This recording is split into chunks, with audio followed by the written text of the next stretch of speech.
Hi everyone, welcome back to my YouTube channel travelling mashups. मैं आपका host और दोस्त हिरेन कनवाड़िया और आज आपके सामने एक लेटेस्ट इन्फॉर्मेटिव वीडियो लेकर आया हूँ जिसका टॉपिक आपको कैप्शन पे देख के और डिस्क्रिप्शन देख के पता लग ही गया होगा। तो जिन्होंने भी अभी तक मेरा चैनल शेयर सब्सक्राइब अभी तक नहीं किया है, please do subscribe my channel for the latest informative videos regarding the all visa types. तो चलिए आज हम अपना टॉपिक शुरू करते हैं। आज का हमारा टॉपिक होने वाला है साउथ कोरिया वीज़ा से रिलेटेड। नए नए वीज़ा के अपडेट्स आते रहते हैं। जैसे साउथ कोरिया का वीज़ा का अपडेट जनवरी में आया था कि वर्केशन वीज़ा भी उन्होंने 1 ईयर के लिए एप्लीकेबल कर दिया फॉर दी फॉरेनर्स। ठीक है, तो आज हम बेसिकली डिस्कस करेंगे अपना टूरिस्ट वीज़ा सबसे पहले, फिर उसके बाद में वर्केशन वीज़ा जो हमारा जनवरी 1 2024 से उन्होंने इम्प्लीमेंट किया है। ठीक है, तो चलिए वीडियो को अपना शुरू करते हैं और चलते हैं अब डायरेक्ट वीडियो पे। ओके गाइस, आज का हमारा टॉपिक है tourist visa for south Korea. South Korea की टूरिस्ट वीज़ा की काफ़ी डिमांड रहती है। ठीक है, मैंने अपने काफ़ी कमेंट्स देखे हैं तो लोगों की डिमांड मोस्टली ये रहती है कि उनको टूरिस्ट वीज़ा चाहिए और वो टूरिस्ट वीज़ा उनको सिर्फ हार्डली 15 से 20 दिन का, क्यों एक्चुअली वो जाना चाहते हैं, वो विज़िट करना चाहते हैं, वहाँ पे कुछ काम ढूंढना चाहते हैं।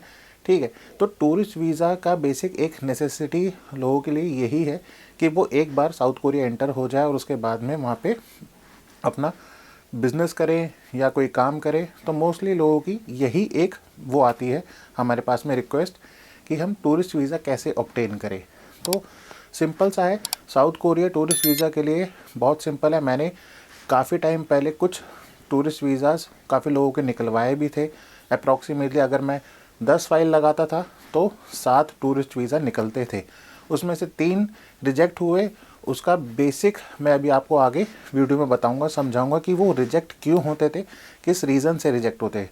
ठीक है, तो पहले हम बात कर लेते हैं अपने डॉक्यूमेंट्स की कि डॉक्यूमेंट्स आपको टूरिस्ट वीज़ा साउथ कोरिया का टूरिस्ट वीज़ा लेने के लिए आपको क्या क्या चाहिए। तो सबसे पहले नंबर 1 पे है अपना पासपोर्ट। उसके अंदर आपकी 6 महीने की वैलिडिटी होनी चाहिए। सेकेंड, आपका 2 फोटोग्राफ्स फिर 35x45 mm बैग साइज़ के होने चाहिए with white background and 80% face visible. Specification photo की मैं नीचे डिस्क्रिप्शन में ज़रूर डाल दूँगा, वही स्पेसिफिकेशन की आप फ़ोटो ले। उसके पीछे भी कुछ सर्टेन रीजंस मिल जाते हैं एम्बेसी को, काउंसलर को रिजेक्ट करने के, अगर आप स्पेसिफिकेशन से नहीं लगाते हो तो। ठीक है, ये बात हो गई हमारी पासपोर्ट एंड फोटोग्राफ की। थर्ड, आपको बहुत ही मैंडेटरी आपको चाहिए आपका बैंक स्टेटमेंट। बैंक स्टेटमेंट आपका ऐसा होना चाहिए कि आपका 6 महीने का पूरा हिस्ट्री उसके अंदर दिखे। ये नहीं कि आपने इंस्टेंट फ़ंड डाले हों उसके अंदर, ठीक है, आपने कोई इंस्टेंट एफडी कराई हो, आप ऐसे नहीं लगा सकते हो। कई रीजंस होते हैं, वो पूरा गो थ्रू कर लेते हैं। और पहले के मैंने काफ़ी केसेस में देखा है कि एम्बेसी ने उन लोगों को फॉर्जरी के केस में पकड़ा दिया जिन्होंने अपनी बैंक स्टेटमेंट को एडिट करके लगाई है। ठीक है, थोड़ा सा फॉर्ज किया है, उनको बिल्कुल ही ब्लैक लिस्ट कर दिया है। तो गाइज, आप ऐसे किसी भी चीज़ के अंदर ना पड़े कि जिससे आपको कुछ भी आपके प्रोफाइल ब्लैक लिस्ट हो जाए, आपको फ्रॉड केस के अंदर आपके ऊपर कोई चार्जेस लगा दे। तो ऐसी चीज़ें बिल्कुल ना करें। ठीक है, स्टेटमेंट आपको बनानी है, 6 महीने की आप अपनी स्टेटमेंट ले। ठीक है, उसके अंदर पुराना फंड होना चाहिए 5 से 6 लाख रुपए अप्रॉक्सीमेटली। इतना तो चाहिए, इतना तो मांगते ही हैं आज के टाइम पे। पहले स्टार्टिंग जब हुई थी 2022 के अंदर, तो जब 1-1, 1.5-1.5, 2-2 लाख रुपए की अभी स्टेटमेंट के ऊपर वो वीज़ा दे रहे थे, लेकिन उनके पास में वीज़ा इतनी एप्लीकेशंस आ गई है तो उन्होंने भी अपने रूल्स कुछ टाइटन कर दिए। टाइटन रूल्स का मतलब ये है कि अगर आप वीज़ा लेने जा रहे हो सपोज़ कि, तो आपकी पूरी तरीके से स्क्रूटनी होगी। स्क्रूटनी इन द सेंस कि आप क्या काम करते हो यहाँ पे, आपके स्टेटमेंट में कहाँ से पैसा आ रहा है। ठीक है, आपकी आईटीआर उससे मैच हो रही है नहीं हो रही, आपका जो वर्क प्रोफेशन है वो बिल्कुल ऐसा होना चाहिए कि मतलब कि परमानेंट टाइप। टेम्परेरी मैंने काफ़ी लोगों का देखा है कि जो उनका वर्क जो प्रोफाइल है कि वो एडिट करके बना देते हैं। ठीक है, और कुछ फॉर्ज डॉक्यूमेंट लगा दिए कि उन्हें 1 साल पहले रजिस्टर कराया अपना बिजनेस। तो ऐसा नहीं होना चाहिए। जेन्युइन केस अगर होगा तो उनको डेफिनेटली वीज़ा मिलेगा। जेन्युइन केस के लिए आपको थोड़ा सा मेहनत करना पड़ेगा। ठीक है, अगर आपको कुछ गाइडेंस चाहिए तो मेरे से कांटेक्ट कर लीजिए। ये हो गई आपकी 6 महीने बैंक स्टेटमेंट की बात कि आपका पुराना बैक डेटेड से देखा जाता है वो आपका इनकम कि आपके बैंक में कितनी है। हाउएवर कि वो चाहे करंट अकाउंट हो चाहे सेविंग्स अकाउंट हो, आपको 6 महीने की ही लगानी है। ठीक है, अब थर्ड चीज़ होगी स्टेटमेंट। अब फोर्थ पे आते हैं हम आई.टी.आर. आपका बिजनेस है तो बिजनेस का लगेगा, एम्प्लॉयर हो तो एम्प्लॉयर का लगेगा। ठीक है, तो अब ये हो गया है कि आई.टी.आर. के अंदर अगर आप 3 साल का लगाते हो तो वेल एंड गुड है, 2 साल का भी एक्सेप्टेबल है आई.टी.आर., लेकिन आप 3 साल का लगाइए कि आप उसके अंदर दिखना चाहिए कि आपका टैक्स कट रहा है और किस ऑर्गेनाइजेशन, कौन से ऑर्गेनाइजेशन उसका टैक्स काट रही है। ठीक है, जैसे सपोज़ कि मैं एक एम्प्लॉय हूँ, ठीक है, तो मेरी एम्प्लॉयर मेरा टैक्स काट रही है तो वो उसके अंदर आई.टी.आर. में शो होना चाहिए।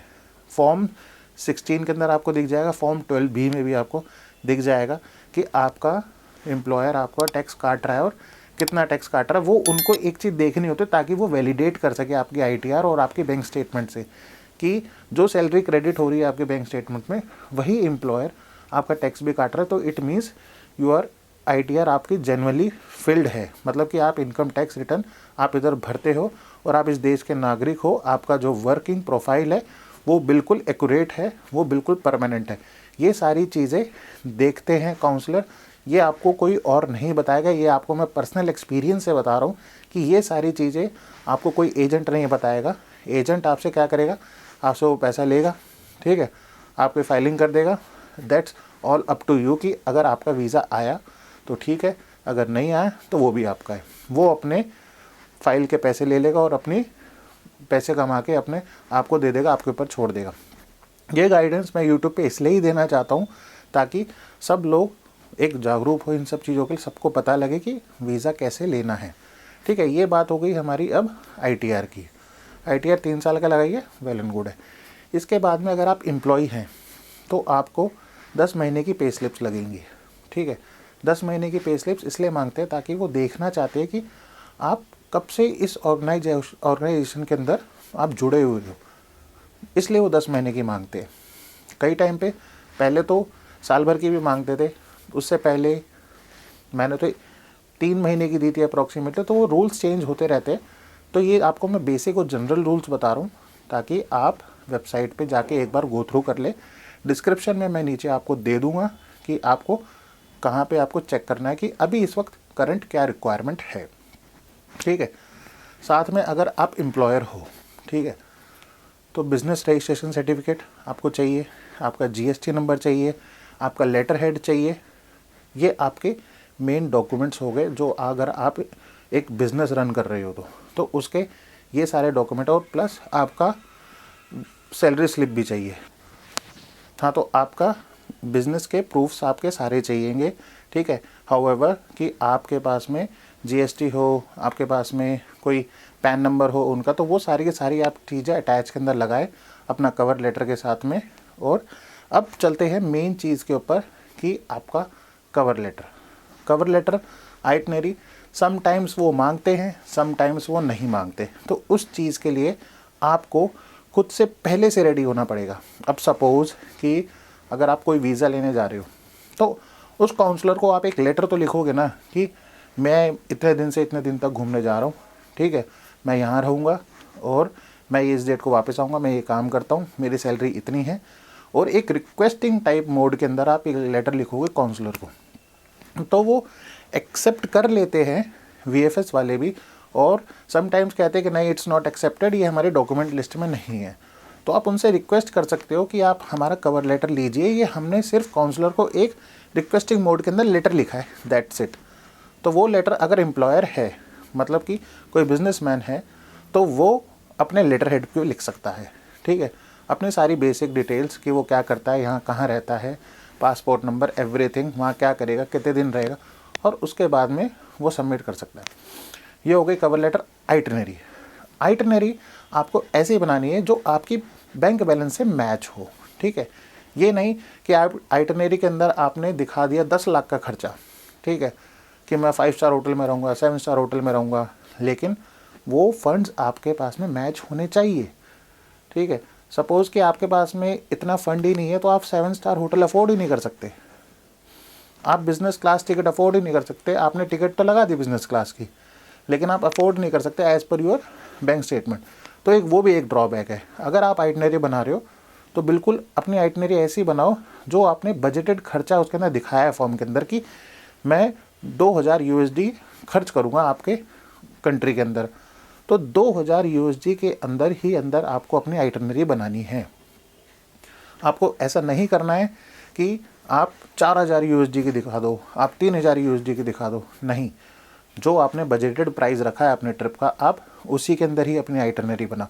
ये एक कॉमन फैक्टर हमेशा काउंसलर चेक करता है अगर आप कहीं घूमने जा रहे हो, अगर आपने कोई वीज़ा रिक्वेस्ट डाली है तो, कि आपकी आइटनरी बिल्कुल ऐसी मैच होनी चाहिए आपके ट्रिप के बजटेड अराउंड, और वो बजट आपके स्टेटमेंट से मैच होना चाहिए। स्टेटमेंट के अंदर आपकी मैच होनी चाहिए आईटीआर के थ्रू। ये एक चेन प्रोसेस है पूरा, आप समझ रहे हो, ये एक पूरा चेन प्रोसेस है कि हर चीज़ बिल्कुल सिंक में होनी चाहिए। अगर वो चीज़ सिंक में नहीं होगी तो आपका वीज़ा रिजेक्शन आपका 101% है। और यही काम हम करते हैं कि कोई चीज़ को सिंक में लेकर आने के लिए हम उनको गाइड करते हैं प्रॉपरली कि आपको कैसे बनानी है अपनी आईटीआर, अपनी बैंक स्टेटमेंट, अपने आइटनरी, अपना कवर लेटर। ठीक है गाइज, ये हो गया हमारा अभी कवर आइटनरी के ऊपर। अब दूसरा हम पॉइंट चलते हैं कि और क्या क्या रिक्वायरमेंट एक्स्ट्रा आती है, जैसे कि होटल बुकिंग, फ़्लाइट टिकट्स। तो फ़्लाइट टिकट्स और होटल बुकिंग आप डमी दिखा सकते हो, हाउएवर कभी वो मांगते हैं कभी नहीं मांगते, तो आपको रेडी रहना पड़ेगा।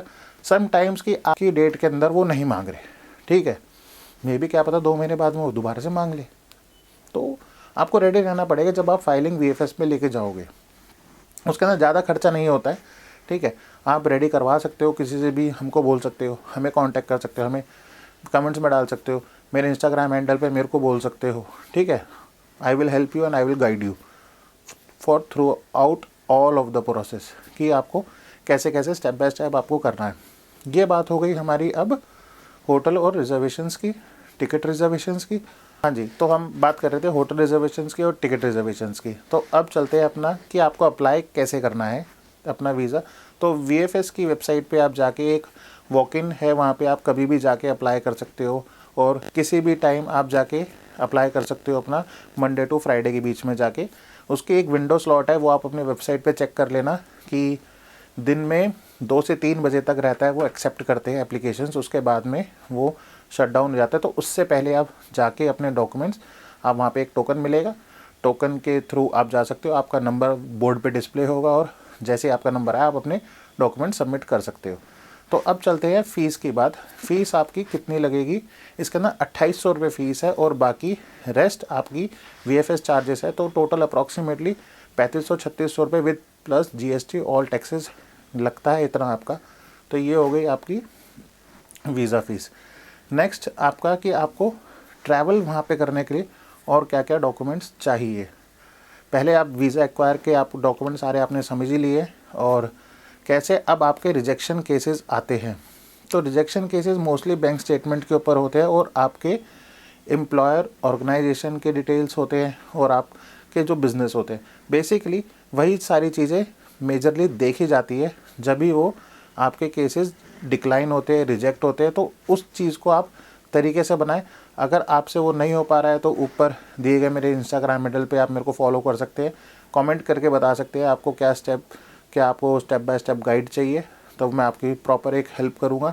और आप मेरे को फ़ोन भी कर सकते हैं, मेरा नंबर ऊपर डिस्प्ले होगा। हाउएवर इसके ऊपर व्हाट्सएप ज़्यादा करना, क्योंकि व्हाट्सएप ही चलता है, ठीक है, उसी के ऊपर ही मैं ज़्यादा एक्टिव रहता हूँ।